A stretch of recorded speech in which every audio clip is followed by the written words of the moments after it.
Hello, everybody. This is my Intro to Business final project update for part 3, created by me, Amanda Judkins, and I hope you enjoy it. So for decision making, there's some bad ethical evidence found, and PepsiCo was accused of not holding its suppliers to an ethical standard and violating human rights to join a trade union in West Bengal. The International Union of Food Workers, which is the IUF, accused PepsiCo of violating such human rights. But ultimately, the meetings between PepsiCo and the IUF was not successful to resolve the situation.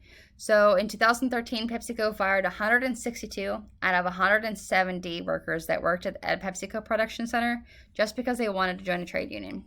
So meetings between the IUF, again, I mentioned they were not successful, and PepsiCo created an investigation of their own on their own at Kolkata production plant, which is the plant in West Bengal, where the rights were accused of being violated, but they found no wrongdoing. So another ethical issue, in August 2010, Sinomics and PepsiCo entered into an agreement that was $7.5 million that was non-refundable toward creating a mixture that would go in their Pepsi products. So Sinomics has roughly 77 patents. But only 7 of them do not involve HEK cells, and HEK cells are human embryonic kidney cells. So the mass majority of how to get those is through an abortion, and then you utilize those kidney cells from that embryo. Sinomics later created Sweet Mix, which is a sweetener for beverages that is used in mug root beer, as well as other PepsiCo products. In 2011, Sarah Giltner, she owned roughly 80 shares in PepsiCo, and she wrote the board, and then she got the SEC involved, and she wanted to change the corporate policy to recognize all human rights and to add ethical standards which do not utilize humans being researched on in any way. So over the past few years, pro-life groups have protested against PepsiCo due to the relationship with Sinomics, and then this resulted in the loss of sales. So the factors that made it an ethical dilemma in the first place, the factors especially that made these an ethical dilemma is human rights on both sides. So human rights issues with Sinomics, human rights issues with wanting to join a trade union. PepsiCo's social responsibility has a factor in these situations, as PepsiCo as a business would want to minimize the negativity with their consumers and maximize the positivity. That way there's more revenue coming in for their board members, their shareholders, as well as their consumers are happier. So when Sarah Giltner asked PepsiCo to add more ethics specific to human rights in the code of ethics for the corporation, there was documentation of such research from the SEC that she was requesting for those ethics to be put into the code of ethics. So explanation of what made it ethically good or bad. In the situation of human rights in West Bengal, it was brought to PepsiCo's attention. They did not know about that beforehand, before they were being accused of violating such rights. After that, the corporation looked into their options, then analyzed them, like, do they deny it? Do they conduct an investigation? Do they admit to it and then pay a settlement? So ultimately, they chose to conduct an investigation on their own after allegations of the human rights violation. But they claim that they found no violation of human rights or no wrongdoing. Then again, this is after the company fired 162 out of 170 of their employees just because they wanted to join a trade union. So an explanation of what made it ethically good, again, for the other scenario, the HEK cells and Sinomics.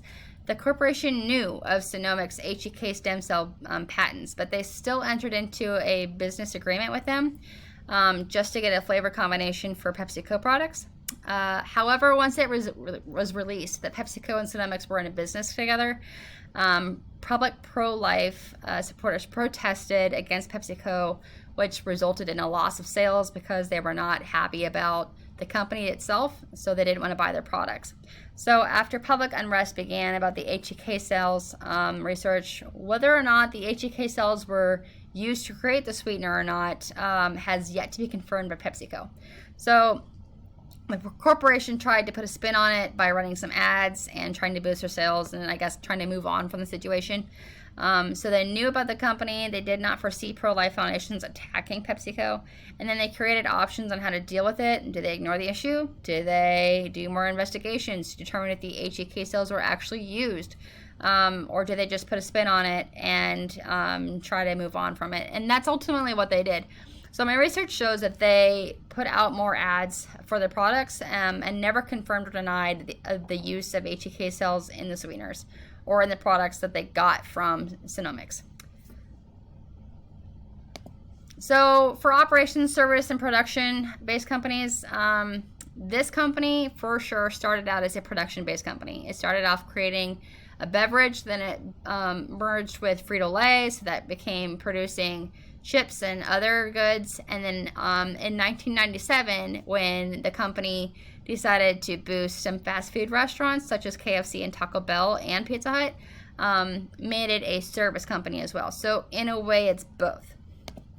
So operators' tactics or strategies used for product planning. PepsiCo is consistently either purchasing or creating new products. For example, in 1986, PepsiCo acquires Mug Root Beer. In 1984, the lemon lime slice and mandarin orange slice drinks were created. And then Diet Pepsi reformulated the recipe to include aspartame sweetener, so that also changes the recipe, therefore adding a new beverage. So in 1997, they also have the restaurants that they formed. So they were boosting their products and their services at the same time. So for production, supply chain capacity of PepsiCo. For production, PepsiCo does their best to keep input costs down. That way they can gain a profit on the outputs or the products while keeping those prices for consumers affordable. For the supply chain, PepsiCo acquires a supply chain that equals and matches demand for the consumers, but by also getting their supply close to production. That way they decrease their shipping costs if all possible. Capacity and facilities planning. PepsiCo is always hiring a lot of lower positions such as drivers, production line workers, and sometimes even supervisors. But they try to fill their plants at all possible. That way their production increases.